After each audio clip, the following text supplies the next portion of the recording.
आता वळूयात आजच्या महत्त्वाच्या तिसऱ्या बातमीकडे। बातमी आहे पार्थ पवार जमीन गैरव्यवहार प्रकरणाची। राजेंद्र मुठे चौकशी समितीचा अहवालाचा निष्कर्ष समोर येतोय। चौकशीत पार्थवर दोषारोप नसल्याची माहिती सूत्रांनी दिली। त्यामुळे अहवालानुसार या प्रकरणात पार्थ पवार सही सलामत दिसतात। व्यवहार दिग्विजय पाटील आणि शीतल तेजवानी यांच्यात झालाय असं नमूद आहे। त्यामुळे पार्थ पवार या प्रकरणात सही सलामत असल्याचं पाहायला मिळतंय। तर पार्थ पवार अमेडिया कंपनीचे 99% भागीदार आहे। त्यामुळे त्यांचं नाव या तक्रारीत का नाही असा प्रश्न उपस्थित करण्यात येतोय आणि त्यानंतर हा अहवाल।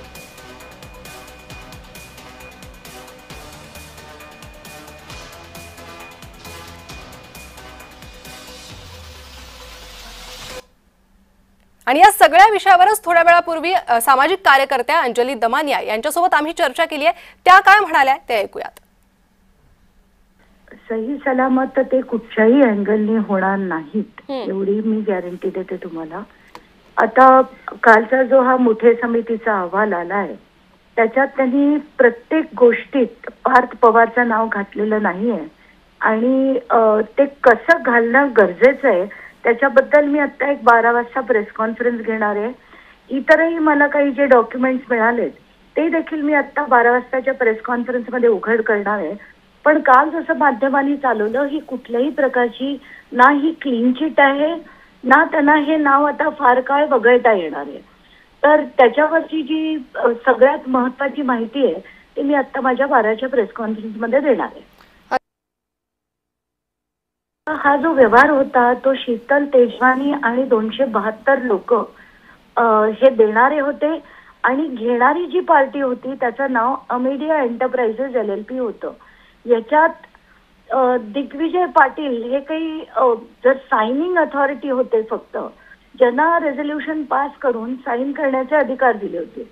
त्यांना सेकंड पार्टी दाखवून जो खोटा FIR केला गेलाय त्याचा देखील आता पर्दाफाश करण्याची गरज आहे आणि आताच्या घटकेला पार्थला पदोपदी वाचवण्याचा जो आता सरकार प्रयत्न करते ते हाणून पाडण्याचं काम आपण सगळे माध्यम आणि सामान्य जनता मिळून करणं गरजेचं आहे। तर अंजली दमानिया यांचं म्हणणं आपण ऐकलेलं आहे। सध्या या विषयावर चर्चेसाठी आपल्यासोबत शरद पवार गटाचे अमोल मातेले हे जोडले गेले आहेत। त्यांच्याकडे जाणार आहोत चर्चा करण्यासाठी।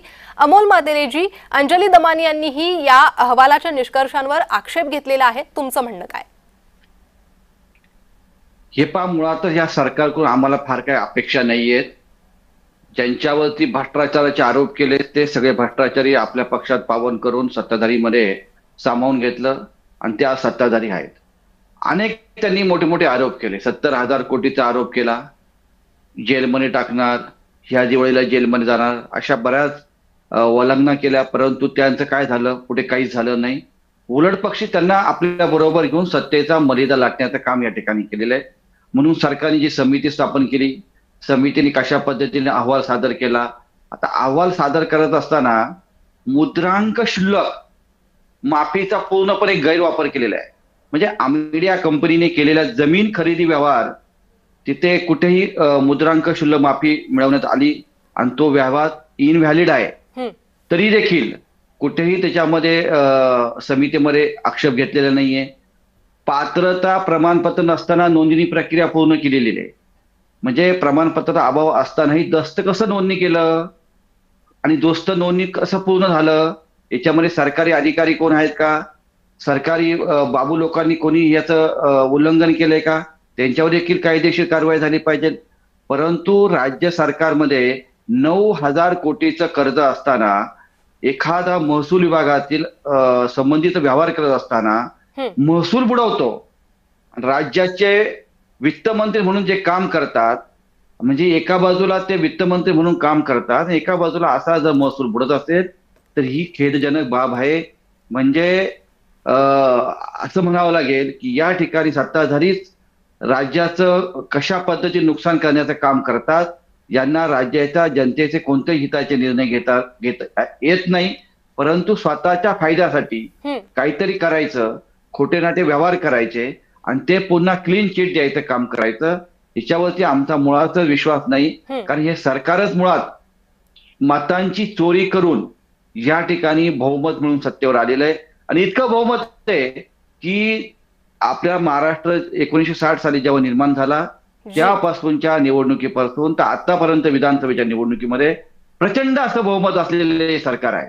म्हणजे बहुमत असले सरकार इतकं काय करतं, रोज कुठे ना कुठे जमीन घोटाळा करतं. पुण्यामध्ये जैन समाजाच्या लोकांची जमीन हडपण्याचा प्रयत्न केला. नवी मुंबईमध्ये संजय शिरसाट सारखे मंत्री त्या ठिकाणी सिडकोची जागा दिली जाते. म्हणजे अशा चुकीच्या पद्धतीने ह्या सगळ्या नोंदी करून या ठिकाणी सरकार जमिनीचे व्यवहार करून आपल्या वैयक्तिक पदरामध्ये काहीतरी पाडतंय आणि सरकारचं प्रचंडपणे या नुकसान प्रकरणातही करण्याचं काम तसेच करतंय. आरोप प्रत्यारोप व्हायला सुरुवात झालेली आहे. धन्यवाद तुम्ही दिलेल्या या सविस्तर प्रतिक्रियेसाठी.